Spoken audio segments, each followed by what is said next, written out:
네, 테슬라 소개 1편에 이어서 2편 진행하도록 하겠습니다. 테슬라의 특장점이 참 많은데요. 우선 첫 번째는 스마트카, 커넥티드카를 지향하고 있다.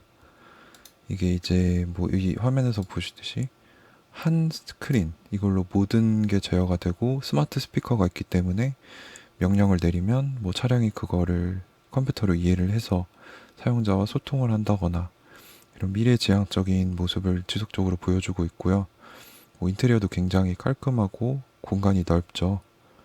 그리고 제가 왜 테슬라에 대해 많이 못 들었나 생각을 해봤는데 무광고 직판 정책을 가지고 있다고 해요. 그래서 뭐 마케팅 비용 엄청나죠. 현기차도 그렇고 그런 비용이 없기 때문에 비용이 절감이 되고 기존 내연기관 자동차 시장의 축소, 전기차 시장의 기하급수적인 확장을 통해서 수혜를 볼 수 있다. 그래서 여기를 보시면 이제 이게 100만 대 단위인데 2017년에는 400만 대였는데 2020년에는 1300만 대, 그리고 앞으로 10년 동안 기하급수적으로 10배 이상 늘어서 100만, 1000만억, 1억 대가 넘는 전기차 수요가 있을 거다. 근데 이 수요를 누가 받을 수 있을까? 그렇게 생각을 해보면 지금 뭐 테슬라의 경쟁사라고 해봐야 뭐 중국에 있는 전기차 기업들 또는 기존 자동차 강자들이 만들고 있는 전기차들이 있는데 뭐 찾아보니까 3년에서 5년 정도 성능이 뒤처져 있다고 합니다. 그리고 디자인도 딱히 테슬라를 따라오는, 그리고 그 가속력을 따라올 수 있는 모델이 아직 없는 것 같고요. 그렇기 때문에 테슬라가 독보적이다. 그리고 흥미로운 게 이제 앨런 머스크가 로보택시라는 거를 얘기를 했어요. 로보택시가 뭐냐면 차량 소유주가 이제 뭐 테슬라 모델을 사서 출근을 해서 주차를 해놨어요. 그러면 가만히 있는 게 아니라 차량을 이용 안 할 때 자율주행으로 택시 노릇을 합니다. 우버 같은 거죠. 그래서 뭐 퇴근할 때까지 몇 시까지 와 이렇게 해놓고 뭐 9시부터 6시까지는 택시를 돌리는 겁니다. 소위 말해서. 그러면 테슬라는 이 운임에, 그러니까 거기서 발생하는 수익의 25에서 30% 정도를 가져가겠다 했습니다. 그리고 차량 소유주는 70% 정도를 가져가는 거죠. 근데 예상한 게 3만 달러 이상. 즉 우리나라 돈으로 부가 수입으로 테슬라를 소유해서 로보택시를 돌리기만 해도 연에 3천만 원을 벌 수 있다라는 매력적인 제안을 했어요. 그리고 실제로 이거를 2020년 특정 지역, 이게 좁혀진 지역에서 테스트를 할 예정이라고 발표를 했다는 뉴스가 있었습니다. 뭐 미래지향적인 모습으로 봤을 때 참 좋은 모습이죠. 그리고 이것도 빅뉴스입니다. 중국 공장이 설립되어서 2020년 1월부터 출고가 시작되었어요. 그래서 연간 15만 대 생산 계획이 있고 중국에서도 이제 전기차 테슬라 모델을 샀을 때 보조금을 주고 소비세 10%를 면제해 준다고 합니다.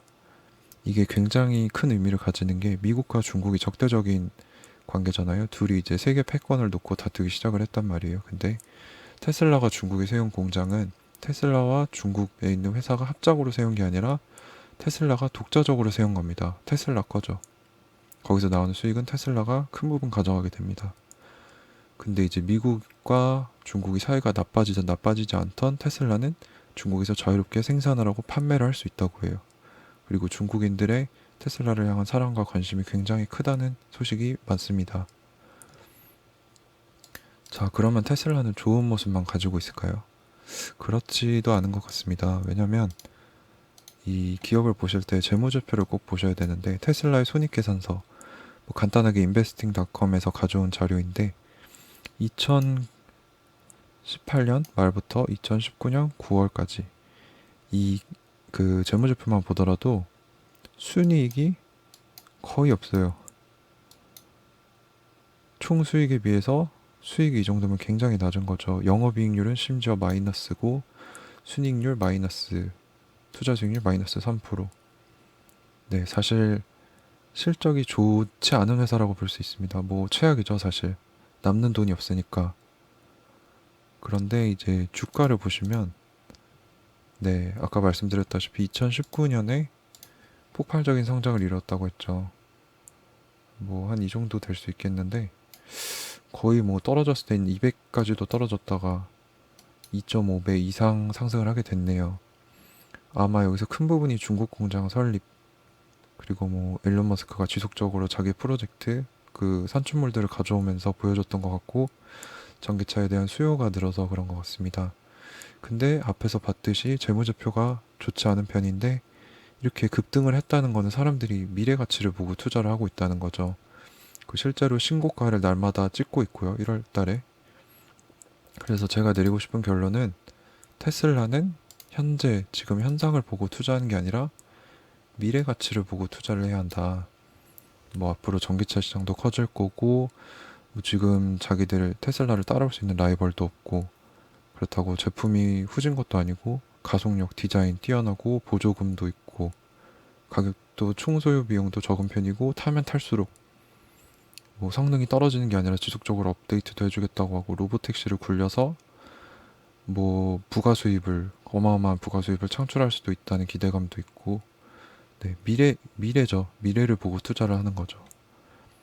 그래서 테슬라의 미래 가치에 투자를 해야 되고 저는 무엇보다 중요한 게 일론 머스크를 보고 투자한다는 점입니다. 단순하게 테슬라 기업 하나만이 아니고 뭐 스페이스X, 하이퍼루프, 보링 컴퍼니 또 뭐죠? 저 솔라시티 뭐 자기 산업에 국한되는 게 아니고 다양한 걸 하면서 하나로 합쳐서 큰 그림을 그리고 있어요.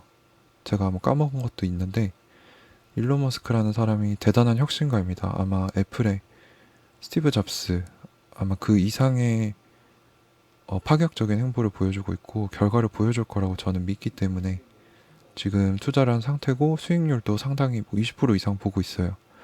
그렇기 때문에 여러분들에게 투자를 추천드리는 건 아니고 이런 정보가 있다. 테슬라는 이런 기업이고 긍정적인 부분이 있다. 소개를 드렸습니다. 일단 투자는 본인 스스로 결정하고 책임지셔야 하는 거니 제가 보여드렸던 두 편의 영상은 참고하시기 바랍니다. 네, 이상 테슬라와 일론 머스크 소개 마치도록 하겠습니다. 감사합니다. 가을바람이었습니다.